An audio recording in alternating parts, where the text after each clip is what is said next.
নমস্কার বন্ধুরা, রানুজ গ্রিনারির নতুন একটি ভিডিওতে আপনাদের স্বাগত। আজকে আমি এই ভিডিওতে দেখাবো কিভাবে ডাল থেকে জবার চারা তৈরি করবেন। প্রথমে গাছের কাঁটাটিকে জীবাণুনাশক দিয়ে জীবাণুমুক্ত করে নিতে হবে। গাছের প্রতিটি ডালে আমি কেটে দিচ্ছি, এটিকে বলে হার্ড প্রুনিং।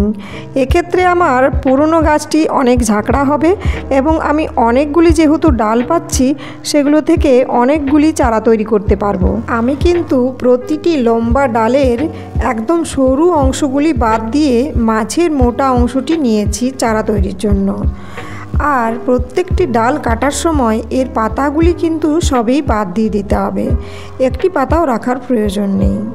আপনারা দেখতে পাচ্ছেন প্রতিটি কিন্তু আমি মোটামুটি একই সাইজের লম্বা কাটছি এবং যেটুকু অংশ নেওয়ার প্রয়োজন শুধুমাত্র সেটুকু অংশই নিচ্ছি। আপনাদের কাছে যদি কোনো ফাঙ্গিসাইড না থাকে তাহলে আপনারা হলুদ গুঁড়োকে ফাঙ্গিসাইড হিসেবে ব্যবহার করতে পারেন।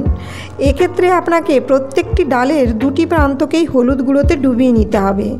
আমি এখানে রুট হরমোন হিসাবে অ্যালোভেরা পাতার রসকে ইউজ করেছি। অ্যালোভেরা পাতার রস খুব ভালো রুট হরমোন হিসাবে কাজ করে। বাগানের মাটি এবং বালি সমপরিমাণ মিশিয়ে একটি ছোট পাত্রে সেটি নিয়ে নিয়েছি এবং প্রত্যেকটি জবার ডালে অ্যালোভেরার রস লাগিয়ে সেই বালির মধ্যে ডালগুলিকে বসিয়ে দিচ্ছি। এবং আপনারা ডাল বসানোর সময় অবশ্যই খেয়াল রাখবেন যাতে ডালগুলি সোজাভাবে বসানো হয়, কারণ এর মধ্যে আমরা এটিকে আর নড়াতে পারবো না। একদম চারা তৈরি হওয়ার ডালগুলি বসানো হয়ে গেলে ভালোভাবে জল দিয়ে দিতে হবে। জবার চারা তৈরির পরবর্তী আপডেট দেখতে হলে অবশ্যই চ্যানেলটিকে সাবস্ক্রাইব করে রাখুন এবং 7 দিন পর আপনারা খেয়াল করবেন এর পরবর্তী আপডেট আপনারা চ্যানেলেই দেখতে পাবেন। কী ধরনের ভিডিও দেখতে চান আমাকে অবশ্যই কমেন্টে জানাবেন।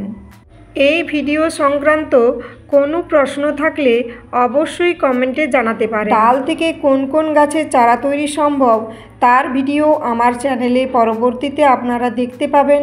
অবশ্যই দেখার জন্য চ্যানেলটিকে সাবস্ক্রাইব করুন এবং চ্যানেলটি দেখতে থাকুন। ভিডিও শেষে আপনাদের একটি গুরুত্বপূর্ণ তথ্য জানিয়ে রাখি, ডাল থেকে চারা তৈরি করলে কিন্তু গাছে প্রচুর পরিমাণে ফুল পাওয়া যায়। আপনারা যদি আমার ভিডিওটি পছন্দ করে থাকেন অবশ্যই ভিডিওটিকে লাইক, শেয়ার, সাবস্ক্রাইব করে দেবেন। দেখার জন্য